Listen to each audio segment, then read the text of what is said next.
on tonight and say, have a good life.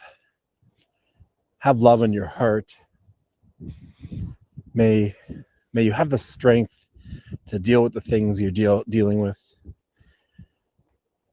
You know, I had a couple streams this week that I felt really good about.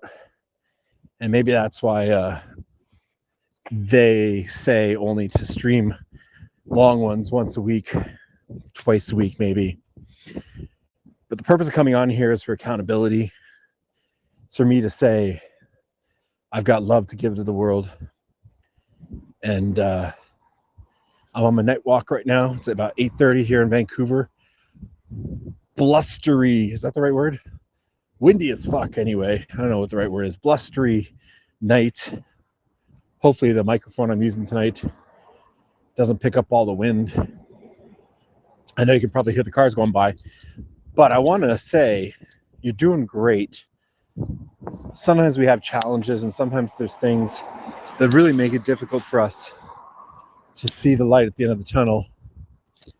And like me here on this street, with lights coming from both sides of the street, I want to make sure you get through safely. You look both ways, you walk at an appropriate pace, make sure you're visible. All metaphors for life. And I can't believe how synchronistic things are when it comes to the messages we need to receive. As long as you're accepting and willing to accept the messages that come, not always as signs or as fortune telling of any sort, but often just flag posts to say, hey, this is something you need to fucking look at. And all three books I'm reading right now, four books, two of them being audio. Three of them are really, every chapter is a page turner in the sense that it's directly correlating to what I'm doing or what's been said. My partner and I had a conversation last night that really forced me to have to breathe deep and say, whew, okay, Mark, you don't like this conversation, but does old Mark want to show up, or does self-leadership Mark want to show up? And I didn't necessarily like the end of the conversation either, but what I did like is the way it turned out between us.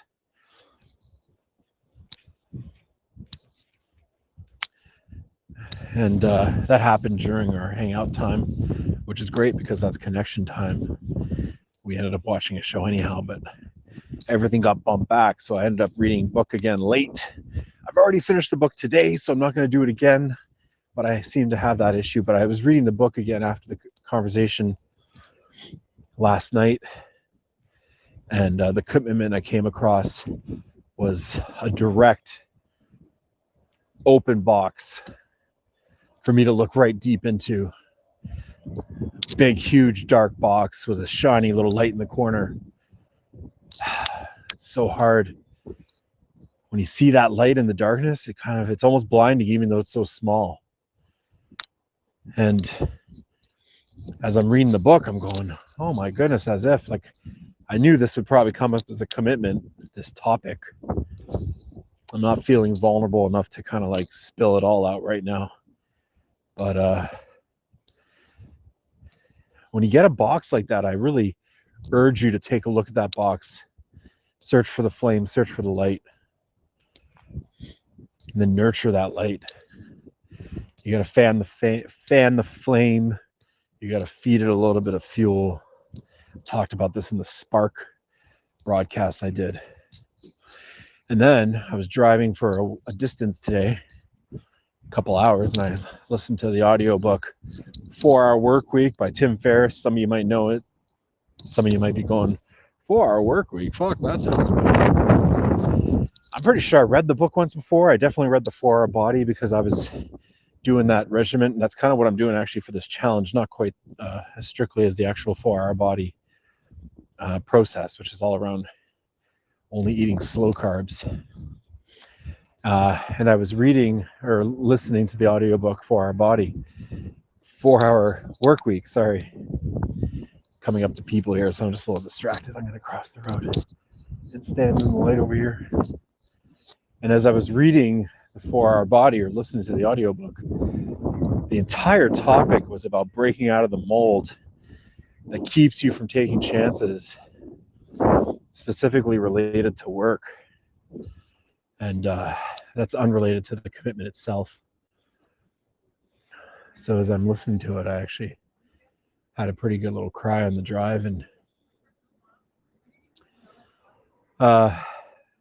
yeah, lots of growing going on. And it's uncomfortable.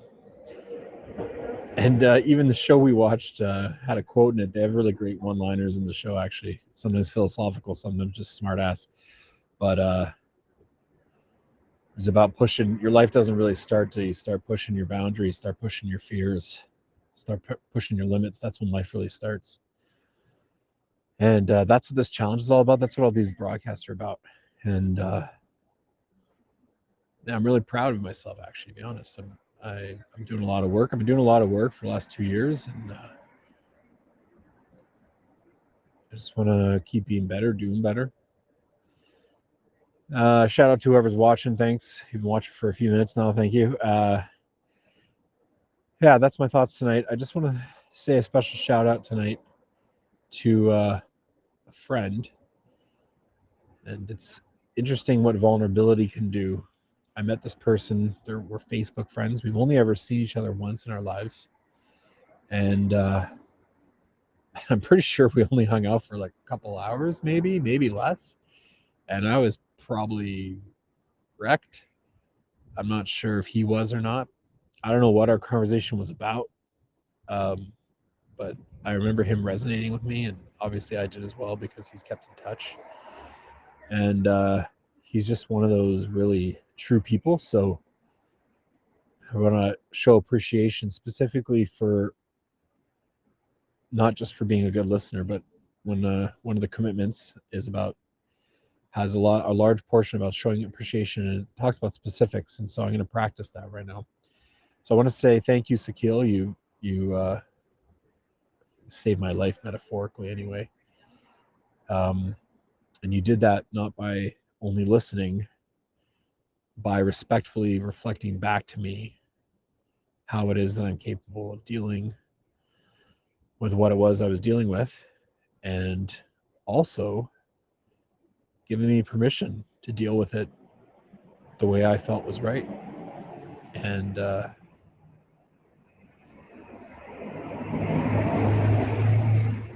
had a friend in high school who used to say maximum friendship, minimum time. And my heart is feeling connected to you, Sakil. So thanks. Thanks for your friendship in that situation. Anyway, the rest of you, I hope this opening up has been useful in some way or another. But I love you. Have a great Sunday evening, Monday morning, whatever it is for you in your world. And I hope that all the things fall into place for the rest of this day. Mark D saying, peace out. I love you.